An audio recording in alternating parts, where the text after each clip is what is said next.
오늘 시편 41편의 말씀을 통해 나를 일으키사라는 제목의 하나님의 말씀을 우리가 함께 나누고자 합니다. 목사로 부르심을 받았고 교회를 섬기도록 부르심을 받았지만 목사라 하여도 때로는 그 마음이 늘 언제나 성령 충만하고 하나님 앞에 굳건한 믿음으로 서 있는 것, 감히 부끄럽게 고백하지만 꼭 그렇지만은 않은 것 같아요. 때로는 교회 앞에서 많은 분들과 함께 신앙의 공동체 그 앞에 리더십으로 교회를 섬기지만 때로는 크고 작은 일들 가운데 저도 인간인지라 그 마음이 약해질 때가 있습니다. 특별히 오늘 하나님의 말씀 우리를 붙드시고 우리를 지키시고 특별히 여호와 라파 우리를 치료하시는 하나님에 관한 말씀을 나누고자 할 때에 우리 교회 공동체 가운데 지난주에 경험하였던 우리 가슴 아픈 우리 이별 사건으로 인하여서 저 또한 마음이 조금은 이렇게 의기소침해졌더랬습니다. 근데 다시 한번 오늘 하나님의 말씀을 하는 기간 동안 우리 하나님께서 주시는 그 마음 사실은 쉽지 않습니다. 머리로는 이해가 되어지고 그렇습니다 주님이라고 수긍이 되어집니다마는 여전히 마음 안에 남아있는 그 감정의 뭐랄까요, 찌꺼기라고 표현하기는 그렇습니다마는 감정의 그 미련은 참 쉽게 놓기가 어려웠더라고요. 하지만 오늘 우리에게 임하시는 하나님 말씀으로 임하시고 특히 성령으로 임하시는 주님을 우리 다 함께 믿음으로 바라보며 우리 주신 말씀으로 함께 말씀을 마치는 시간에는 단순히 저의 그리고 성경의 기자의 고백이 아니라 우리 선함교회 모두의 신앙 공동체의 고백이 되기를 예수님의 이름으로 축복합니다.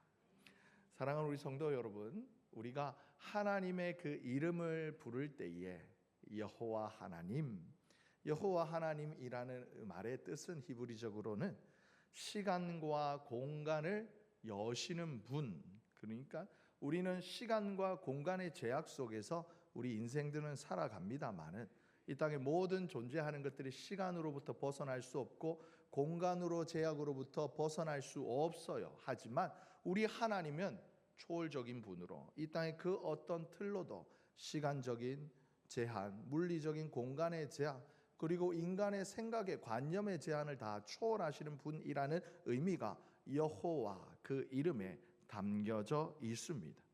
뿐만이 아니라 우리 성경의 기록에 따라서 때로는 여호와 니시, 여호와는 나의 깃발, 여호와는 나의 승리시다, 여호와 이레, 우리 하나님은 나의 필요를 채우시는 분이시다. 그리고 오늘 우리가 간절히 바라는 하나님의 이름 여호와 라파, 우리 하나님은 우리를 치료하시는 분이 되신다라고 우리는 고백하곤 합니다. 하지만 앞서 제가 부끄러운 고백이요, 정말 제 마음에 정직한 고백을 올려드린 것처럼 삶의 광야 인생길 가운데 우리는 때로는 하나님의 이름을 붙들면서도 인간적인 절망과 인간적인 고통을 마주하게 됩니다. 특히 육체의 질병은 우리의 영혼을, 우리의 생각을, 우리의 마음을 지치게 하고 때로는 그로 인하여서 희망을 앗아가는 듯 여겨질 때가 있어요. 이 시간 시편 41편 이 다윗의 솔직한 고백이 담긴 하나님의 말씀을 통하여 우리를 그 절망의 자리에서 다시 일으키시는 여호와 라파, 하나님의 그 놀라운 사랑과 더불어 오늘 이 시간 불같은 성령님의 만지심으로 치료와 회복의 은혜를 경험하는 복된 밤 되기를 간절히 소망합니다. 먼저 오늘 본문을 생각해 볼 때 첫 번째, 자기의 마음을 돌아보는 자에게 하나님의 은혜가 임한다라는 거예요. 우리 1절의 말씀을 함께 읽겠습니다. 시작. 가난한 자를 헤아리는 자에게 복이 있으며 환난 날에 여호와께서 그를 건지시리로다. 아멘. 여러분, 왜 치료에 관한 여호와 라파 하나님 이 치료에 관한 말씀을 고백을 하면서 갑자기 그 제일 첫 번째 서두에 가난한 자들을 위한 우리의 마음을 이야기하는 것일까? 제가 오늘 말씀을 준비하면서 또다시 한번 하나님 앞에 감탄했던 것은 우리 하나님의 창조의 섭리가 얼마나 참으로 기가 막힌지. 말, 소리, 여러분 말과 소리가 눈에 보여요? 보여요? 우리 목사님 물리학을 전공하셨지만 소리는 눈에 보이지 않아요. 가끔씩 이제 소리가 눈에 보이는 것이 파장으로 우리가 이렇게 경험되어지기도 합니다만은 말과 소리는 우리 눈에 보이지 않아요. 그러다 보니까 존재하지 않는 것처럼 여겨져요. 하지만 이 말이 가지는 힘과 그 능력에 대해서는 우리가 너무나 잘 알고 있어요. 속담으로도 우리가 말 한마디가 청량빛을 갚는다. 천냥의 빛이 있는데 열량을 먼저 갖다 주고 나머지 천천히 갚겠습니다 또 아니에요. 우리가 말을 잘하면 상대방의 그 마음을, 때로는 천냥만큼이나 무거운 억눌린 마음을 말로써 풀어줄 수도 있다라는 것을 사람들 세상의 이치로도 지혜로도 사람들이 널리 이야기를 합니다. 마찬가지로 그에 반하여서 말의 부정적인 힘에 대하여서 마태복음 7장 21절에서 23절의 말씀을 보면 예수님의 마음이에요. 말씀이에요. 사람의 속에서, 사람의 마음에서 나오는 것들 중에 악한 것들이 있다라는 거예요. 악한 생각, 음란, 도둑질, 살인, 간음, 탄음, 악독, 속임과 이런 모든 것들이 다 속에서 나와서 무엇 한다고요? 무엇 한대요? 사람을 더럽게 한다는 거예요. 마음을 더럽게 하고 육체를 더럽게 하고 우리의 정신을 더럽게 한다. 다시 하면 병들게 한다라는 거예요. 이 오늘 본문 말씀은 제일 먼저 하나님의 이 창조 섭리에 대하여서 가난한 자를 헤아리는 자에게 복이 있다 말씀하는 거예요. 무슨 말이에요? 스스로의 마음을 하나님의 사랑으로, 하나님의 긍휼하심으로 잇대는 자에게 우리 주님의 치유하심이 임한다라는 거예요. 병으로 인하여서 연약해지고 마음이 공고하고 소외된 모든 이들을 포함하여져서 이 가난한 자들을 우리가 돌아볼 수 있어야 한다라는 거예요. 오늘 본문에 헤아린다라고 표현하고 있어요. 우리 하나님께서는 우리가 이처럼 먼저 내 마음이 상대방을 향하여, 바깥을 향하여 악한 생각과 악한 마음을 가지고 있던 것을 내려놓으라라고 권면하시는 겁니다. 그리할 때 우리를 환난 날에서 건지시고 또 우리에게 복을 주시고 나아가 우리의 생명을 보존하시며 더 나아가 우리를 뒤흔들고자 하는 악한 원수들에게서 그들의 뜻대로 되지 않도록 하나님께서 우리를 지키시겠다라고 말씀합니다. 그리고 3절에서 우리는 더 놀라운 주의 약속을 발견해요. 여호와께서 그를 병상에서 붙드시고, 우리 함께 읽습니다. 그가 누워 있을 때마다 그의 병을 고쳐 주시나이다. 아멘. 혹 나 자신이 병으로 힘들어하고 힘겨워하는 우리의 모습을 우리 하나님께서 친히 붙드시고 우리의 병을 치유하시겠다라는 거예요. 여러분 1절의 말씀, 우리가 가져야 되는 마음이 어디로부터 기인하는지에 대해서 말씀해 주시는 거예요. 우리가 가난한 자를 헤아리는 그 마음이 먼저 우리 주님께 있음을 오늘 본문은 통찰을 보여주고 있는 겁니다. 그러면서 우리가 함께 생각해 보고 싶은 말, 여호와 라파. 그렇다면 우리 하나님은 과연 무엇을 치유하시는 분이신가? 하나님께서 자기 자신을 여호와 라파, 그러니까 나는 너희를 치료하는 여호와임이라고 제일 먼저 밝히신, 계시하신 사건이 있어요. 창세기 다음에 있는 성경책 무엇입니까? 정경민 권사님? 그렇죠. 네. 그걸 물어요. 출애굽기. 여러분 출애굽기 15장에 보게 되어지면 이스라엘 백성들이 홍해를 마른 땅처럼 건넌 후에 사흘 길을 걸었는데 마실 물을 찾지 못했어요. 그런데 마라라는 곳에서 한 샘 물 웅덩이를 발견합니다. 그런데 이 물이 써서 마시지를 못했대요. 물이 사람들 입에 맞지 않았다라는 거예요. 그러니까 아예 안 보이면 참기라도 하겠는데 눈앞에 멀쩡하게 보이는 찰랑거리는 샘이 웅덩이가 있는데 이 물이 써서 못 마시니까 백성들의 마음이 나중에는 원망으로 향하게 됩니다. 이때 하나님께서 모세에게 말씀하시죠. 한 나무 가지를 꺾어다가 물에 던져라. 그러자 어떻게 해요? 그 물이 사람들이 마시기에 좋게, 성경에 따르면 달게 변하였습니다. 그리고 그때 하나님께서 이르신 말씀이 이르시되 너희 하나님 나 여호와의 말을 들어 순종하고 내가 보기에 의를 행하며 내 계명에 귀를 기울이며 내 모든 규례를 지키면 내가 애굽 사람에게 내린 모든 질병 중 하나도 너희에게 내리지 아니하리니 나는 너희를 치료하는 여호와임이라. 아멘. 말씀하신 거예요. 여러분, 여기 하나님 앞에 너희가 40일 금식 기도를 하고 그 다음에 이렇게 하나님 앞에 매일마다 철야 기도를 하고 새벽 기도를 하면 내가 너희를 고쳐주겠다? 아니요. 뭐라고 그래요? 하나님의 말씀을 들어 순종하는 거예요. 하나님의 말씀을 내 삶으로 잇대는 거예요. 그리고 하나님 보기에 의를 행한다는 거예요. 계명의 귀를 기울이고 규례를 지킬 때에 하나님의 치료가 우리에게 임한다라는 거예요. 그런데 여러분, 오늘 출애굽기 15장의 말씀에서 하나님이 제일 먼저 무엇을 고치셨어요? 병을 고쳤습니까? 이스라엘 백성들 광야 걷다 보니까 이렇게 돌뿌리 팍 쳐가지고 새끼 발가락에 발톱 팍 깨져 피가 철철철 나는데 그것을 하나님 깨끗하게 고쳐주셨어요? 아니면 갓난 애가 2돌 지난 애가 엄마 손 붙잡고 있다가 욕심내고 엄마 내가 걸을래 이러다가 탁 넘어지면서 무릎이 까진 거, 피가 축축축축 나는 거, 그거 하나님이 고쳐주셨어요? 아니요. 이스라엘 백성들 온 민족의 지금의 가장 필요한 거, 마실 물, 쓴 물을 달게 바꾸시는 사건, 이 사건에서 하나님께서 특이하게 여호와 라파, 우리를 치료하시는 하나님의 개념을 끌어내는 거예요.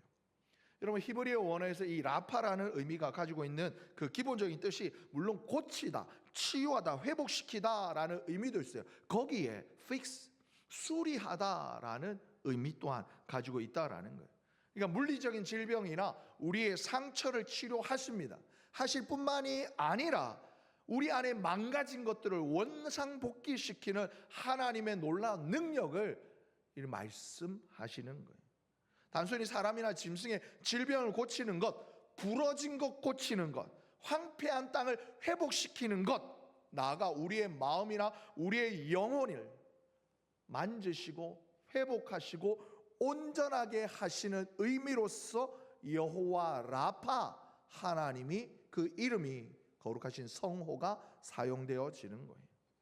무엇보다 이 여호와 라파라는 말은 내 힘으로 도저히 되지 않는 것, 정말 내가 힘으로 할 수 없는 것, 불가능해 보이는 궁극적인 치유와 회복을 우리 하나님께서 나를 위해 행하신다, 나를 안아 주신다라는 의미를 담고 있습니다.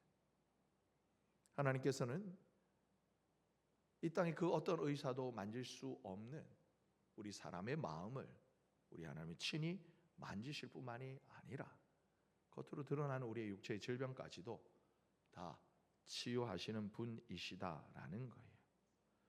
다시 본문으로 돌아가 봅니다. 고통 속에서 우리 다윗이 하나님 앞에 무엇라고 고백하고 있는지 봅니다. 다윗은 극한 고통 속에서 여호와 라파 되시는 하나님께 기도합니다. 4절의 말씀 보면 내가 말하기를 여호와여 내게 은혜를 베푸소서, 내가 주께 범죄하여 싸우니 나를 고치소서. 여러분, 나를 고쳐주세요라고 하는 치료를 위한, 회복을 위한 기도에 앞서 다윗이 뭐합니까? 회개하고 있어요. 다윗은 자신의 고통이 개인의 죄로 인한 것임을 인정하고 동시에 이 나의 잘못을 바르게 잡으실 뿐만이 아니라 고치실 분이 하나님이시다라는 것을 고백하고 있는 거예요. 여러분, 그렇다고 해서 우리의 모든 질병이 우리의 죄나 실수나 부족함, 잘못 때문에 생긴다라는 것을 말씀드리는 게 아니에요.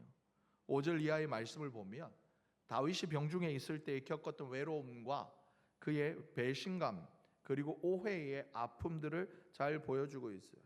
그의 가까이 있던 최측근들, 그와 함께 같은 상에서 같은 밥을 먹던, 전장에서 같이 몸을 누이며 피가는 몸 같이 놓이고 밤에 불침번을 서면서 서로의 생명을 지켜주던 동료들이 자신을 배반했습니다.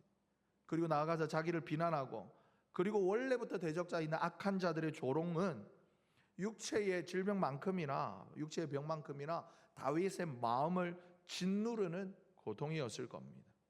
근데 단순히 이 모든 상황들이 다윗 개인의 죄만으로 인한 것이냐? 아니에요. 원래부터 있던 주변 사람들의 악한 그들의 심정 때문에인 겁니다. 그런데 왜 다윗이 회개하냐라는 거예요.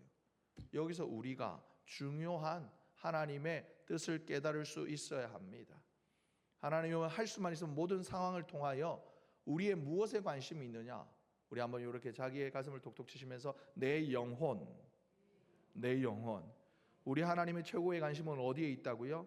내 영혼에 있는 겁니다. 하나님께서는 오히려 질병과 고통 속에 다윗 자신을 둘러싸고 있는 온갖 악한 사람들과 악한 상황 가운데 다윗이 그로 인하여서 그 마음이, 그 심령이 죄악으로 물들지 않도록 하나님께서는 오히려 강력한 예방주사를 놓고 있는데 성령의 그 마음을 주신 겁니다. 성령의 인도하심이었던 거예요. 물론 다윗도 인간이언지라 자신의 모든 삶의 순간순간에 그가 지었던 실수나 죄악들 다 기억하고 다 정해하지 못할 겁니다. 그래서 하나님께서는 다윗을 입을 열어 회개하게 하시는 겁니다. 여러분, 우리 속담 중에서도 이렇게 까마귀, 금묵자흑이라는 말도 있죠. 사자성어 중에. 무슨 말이에요? 건이 맞지, 그지? 금묵자흑 무슨 뜻일까? 친구를 보는 거야? 이제 뒤에 있는 금묵자흑이 무슨 뜻이에요? 이 묵 가운데 이렇게 먹 있잖아요. 먹. 이렇게 붓글씨는 먹 옆에 가까이 가면 어떻게 해야 돼요? 내 자신 스스로가 검어진다는 거예요. 묻는다는 거예요. 제가 어렸을 때 서당을 다녔습니다. 권사님 웃으시네요. 얼마나 시골인 게야? 청학동에 살던 아니에요. 근데 재밌게도 저희 시골집 뒤에 금산이라는 인삼 나는 금산 말고요, 야트마가 한 100m 정도 되는 산이 하나 있었어요. 이 산자락에 집들이 이렇게 있는 중에 몇 가지 안 되는 이렇게 초가집들 중에 동네 어르신들, 할아버지들이 모여서 그냥 이렇게 경로당처럼 노인정처럼 쉬시는 곳을 동네 아이들을 위한 서당으로 하셨어요. 거기 가서 처음에 제가 배운 게 하늘천 따지 거무련 누루왕 지부집주 널부롱 거칠 황인가요? 그걸 천자문을 한 16장가 32장가까지 이렇게 배우다가 그만뒀어요. 왜 그랬을까요? 놀러 가고 싶었어. 거기에서 배울 때 이제 붓글씨도 배웠습니다. 처음에 이제 먹어를 갈게 하고 이렇게 이제 처음에 옆으로 이렇게 한일자 쭉쭉 긋는 연습을 하는데 꼭 집에 오면 엄마한테 혼났어요. 왜 그럴까요? 옷소매 여기다가 먹을 묻혀 오는 거예요. 마찬가지예요. 이게 먹을 이렇게 손을 대다 보면 옷에 먹이 묻는 거예요. 검어지는 거예요. 그래서 때문에 어디 시조죠. 까마귀 노는 곳에 백로야 가지 마라라는 말이 있는 것처럼 하나님은 특별히 악한 상황, 그 다윗 자신을 둘러싸고 있는 악한 사람들로 인하여 다윗이 오히려 그에게 물들까, 오히려 하나님께서는 성령의 강력한 예방 주사를 주셔서 하나님 자신을 죄를 더욱더 강력하게 회개하게 하신 거예요. 여러분, 이 기도, 회개의 기도는 무엇이냐? 하나님, 나의 삶을, 결국에는 나의 영혼을 하나님께 맡겨 드립니다 라는 고백인 거예요. 혹 나의 잘못이 있었더라면 하나님 용서해 주실 뿐만이 아니라 지금 나를 둘러싸고 있는 이 모든 상황으로부터 내 영혼을 정결하게, 순결하게 지켜 주시옵소서. 깊은 수렁 속에 하나님께 소망을 두는 기도를 다윗은 하고 있었던 겁니다. 그러면 여기에 오늘의 설교 제목인 여러분, 나를 일으키사라는 그 말의 핵심이 드러나요. 여러분, 나를 일으키사라는 이 다윗의 간구에는 먼저 하나님의 은혜, 주님의 기쁨이 되는 나의 삶에 대한 이 다윗의 갈망이 있어요. 그러니까 하나님의 은혜로 충만한 나의 삶, 그리고 하나님께 기쁨이 되는 나의 삶을 다윗은 살고 싶다라고 갈망하는 거예요. 단순히 병을 치료받는, 병을 회복되어지는 것을 넘어서서 여러분, 여기서 일으키다라는 표현은 단순히 병상에서 환자가 일어나는 것을 넘어서서 내 영혼이, 내 육체와 삶의 온전함을 향한 다윗의 열망이 담겨 있는 거예요. 이것이 오늘 12절의 말씀, 우리 함께 읽어보겠습니다. 시작. 주께서 나를 온전한 중에 붙드시고 영원히 주 앞에 세우시나이다. 아멘. 여러분, 다윗의 최종 그의 갈망은 이 오늘 시편 41편 12절에 이 한 말씀에 담겨져 있는 거예요. 내가 그냥 단순히 생각만 아니 몸만 교회에 나와 있는 것이 아니라, 내가 엉덩이만 여기에 예배당에 앉아 있는 것이 아니라, 이 자리에 나의 모든 영과 혼과 육이, 나의 지정의가, 나의 온 마음과 뜻과 정성이 이 자리에서 하나님께 향하여 있기를 다윗은 갈망했던 것입니다. 그래서 온전히 뜬금없이 여러분, 치료를 갈망하는 다윗의 이 시편의 그 최종 13절의 고백이 무엇이냐? 여호와 이스라엘의 하나님을 영원부터 영원까지 송축할지로다. 아멘 2번. 아멘 아멘. 그렇습니다. 그렇습니다. 그것이 내 삶에 이루어지기를 원합니다. 이루어지기를 원합니다. 여러분, 제가 처음에 말씀드렸던 것처럼 우리 교회 공동체 가운데 조금은 가슴 아픈 이별이 지난주에 있었잖아요. 우리는 미련하여서, 우리는 연약하여서 하나님의 뜻을 우리는 온전히 다 알 수는 없어요. 그러다 보니까 우리의 생각의 잣대로 하나님께서 우리 인생 가운데 행하시는 일들을 재단하다 보니 때로는 내 생각과 내 마음의 소원과는 달라지는 일의 흐름, 상황들 가운데, 상황으로 인하여서 우리가 하나님을 원망할 때가 종종 있습니다. 그런데 오늘 말씀을 통하여, 오늘 시편의 기자 다윗의 이 간구를 통하여 우리 하나님이 먼저는 저 자신에게, 그리고 저와 여러분 우리 모두에게 원하시는 것, 첫 번째, 여호와 라파 되시는 하나님은 우리의 육체의 병을 치료하시는 분이지만 하나님의 최종적인 관심은 어디에 있는가? 길게 살아도 100년밖에 지내지 못하는 썩어질 이 육체에 우리 하나님의 온전한 관심이 있는 것이 아니라, 우리 하나님의 관심은 어디에 있다고요? 내 영혼, 우리의 영혼. 이 땅에서 우리가 사는 동안 우리의 심령이 온전히 하나님을 향하여서 순전하여지고 순결하여지고 온전하여지는 것, 그래 이 땅에서 우리의 인생 여행을 마친 그 시점에 하나님 나라로 거룩한 우리의 발걸음을 넘어가게 하는 것, 여기에 우리 하나님의 관심이 있음을 보여주고 계시는 겁니다. 그래야 이게 하나님께서 오늘 말씀 시편 41편을 통하여서 치료의 여호와 라파, 치유의 하나님을 향한 다윗의 기도의 첫 번째 서두에, 그럼에도 불구하고 하나님의 그 긍휼하심의 마음을, 하나님 나도 닮게 하여 주시옵소서.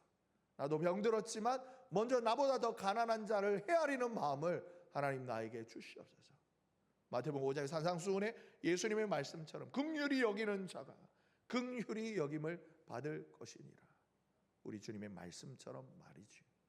그리고 거기에 더하여 다윗은 다시 한번 하나님께, 하나님 나의 죄를 내가 주께 범죄하여 싸우니 나를 돌아보아 주시옵소서. 그 영혼의 정결함을 향하여, 그의 삶의 순전함을 향하여 몸부림치며 주님 앞에 나아가고 있는 겁니다. 그리하실 때 하나님 더하여 주시는 은혜, 먼저 그의 나라와 그의 의를 구하는 삶 가운데 더하여 주시는 하나님의 은혜가 있음을 다윗은 알기에, 하나님 그로 인하여 내 원수들이 나를 향한 그의 비방대로 내 삶이 저들의 뜻대로 되지 않게 하나님 나를 붙들어 주시옵소서라고 다윗은 하나님 앞에 기도하고 있는 겁니다. 그리고 마지막으로 존귀하는 하나님 앞에 내가 온전한 모습으로 주께 서 있기를, 그래야 내 영혼, 내 삶을 통하여 이스라엘의 하나님 여호와를 영원부터 영원까지 찬송할지로다. 그 자신을 향하여 아멘 아멘 다윗은 고백하고 있습니다. 사랑하는 성도 여러분, 지금 육신의 질병으로 질병 중에 계시는 분, 그리고 마음의 상처와 아픔이 있으신 분, 눌림과 억울함, 억압이 있는 분, 우리 다윗처럼 먼저 여호와 라파 되시는 하나님을 바라보기를 원합니다. 그리고 오늘 말씀의 제목처럼, 다윗의 고백처럼 나를 일으켜 주소서, 나를 일으키사 간구하며 마침내 내 삶을 통해 영광을 받으실 하나님께 감사와 찬송을 올려드리기를 예수님의 이름으로 축복합니다. 그날이 우리가 사는 이 땅에서의 회복, 아니면 온전히 하나님 나라로의 영원한 걸음을 하나님께서 우리를 어떻게 인도하실지는 우리가 확실히 알 수는 없지만 우리를 향하신 하나님의 선하심과 인자하심과 사랑을 신뢰함으로 소망을 품고 나아가는 이 밤 되시기를 예수님의 이름으로 축복합니다. 그래야 할 때 오늘 이 밤에 간절히 소망하기는 우리 먼저 여러분들 가운데, 저와 여러분 가운데, 우리 교회 공동체 가운데 육신의 질병을 가진 이들에게 오늘 이 밤 주님 치료하여 주시기를 소망합니다. 그리고 저와 여러분의 마음이 연약하신 분들 가운데 악한 것들이 계속 우리를 흔들려고 하는 그 우리의 마음과 생각 가운데 우리 성령 하나님의 인도하심을 경험하는 이 밤 되시기를 예수님의 이름으로 축복합니다. 그리고 온전히 주님 앞에 우리의 영혼이, 우리의 삶이 온전히 서기를 소망하는 이 밤 되시기를 예수님의 이름으로 축복합니다.